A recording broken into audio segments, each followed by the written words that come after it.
রাজধানী জুড়ে বিশৃঙ্খলার কেন্দ্র হয়ে উঠেছে তেলের পাম্পগুলো। দীর্ঘ লাইনে দাঁড়িয়ে বিবাদে জড়াচ্ছেন অনেকে, কেউ কেউ ফিরছেন খালি হাতেই। কেননা ছুটির দিনে ডিপো থেকে সরবরাহ বন্ধ থাকায় মজুদ শেষ বহু পাম্পের। এমন অবস্থায় পরিস্থিতি সামাল দিতে মাঠে জ্বালানি মন্ত্রী। তিনি জানান, এই মুহূর্তে দাম বাড়ানোর কোনো পরিকল্পনা নেই, আর চেষ্টা চলছে বিকল্প উৎস থেকে আমদানির। রাকিব হোসেনের রিপোর্টে দেখুন বিস্তারিত।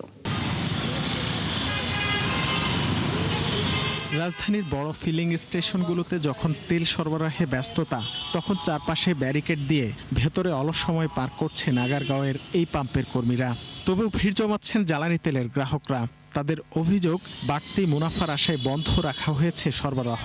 কথা বলবেন, আপনি এখানে স্টাফ না, আপনি বলেন যে আপনাদের সাথে এখানে যারা তেল নিতে আসে তারা কথা বলবে। পাম্পে তেল আছে, কিন্তু ওরা ভাবতেছে যে জনগণ চাইতেছে এই জায়গা যদি আমি বন্ধ করে রাখি, 2 দিন বন্ধ করে যদি দামটা বাইরে যায়। অপটিক্যাল ব্রাইটেনার, কালার গার্ড এবং ডার্ট লক সমৃদ্ধ অ্যাডভান্স ফর্মুলায় এলো নতুন রে ডিটারজেন্ট পাউডার। আমরা ওই এখন আপনাকে খুলেও দেখাচ্ছি, এরপরে আপনি আমাকে কি আউটপুটটা দিবেন এটা আমরা দেখতে চাই। অবশেষে তোপের মুখে পাম্পের মজুদাগার খুলতে বাধ্য হয় কর্তৃপক্ষ, কিন্তু সেখানে জ্বালানির ছিটে ফোঁটাও পাওয়া যায়নি। রাজধানীর আরো বেশ কয়েকটি পাম্পের অবস্থাও ছিল একই রকম। এই যে এখন উনি একজন আসলেন, যে আপনারা দেখলেন, চেক করা হইলো, এইখানে যদি তেলটা থাকতো তাহলে এইখানে আপনারা কি করতেন? একবারে মনে করেন পুরো পাম্পের দফা শেষ।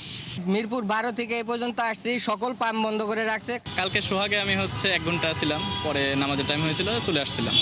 পরে আজকে সকালবেলা যখন যাচ্ছিলাম তখন দেখি যে বন্ধ। যানবাহনে জ্বালানি তেলের বিক্রি নিয়ে শুক্রবার নির্দেশনা জারি করে বিপিসি, যেখানে 5টি শর্ত সহ বেঁধে দেওয়া হয় বিক্রির সর্বোচ্চ সীমা, যা অনেক ক্ষেত্রেই যানবাহনগুলোর চাহিদার তুলনায় কম। ফলে পাম্পগুলোতে দীর্ঘ থেকে দীর্ঘতর হচ্ছে যানবাহনের সারি, এতে বেড়েছে ভোগান্তিও। রোজা থেকে তো কষ্ট হচ্ছে, সেই অনেক দূর থেকে ঠেলতে আসতেছে।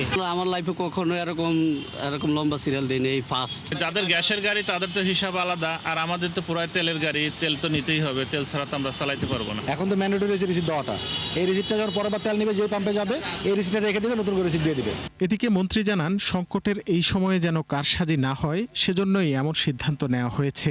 এ সময় দাম না বাড়ানোর ইঙ্গিত দিয়ে তিনি বলেন, চেষ্টা চলছে বিকল্প উৎস থেকে আমদানির। আমার মজুদ আছে, কিন্তু ওই যুদ্ধ কবে থামবে কেউ তো আমরা জানি না।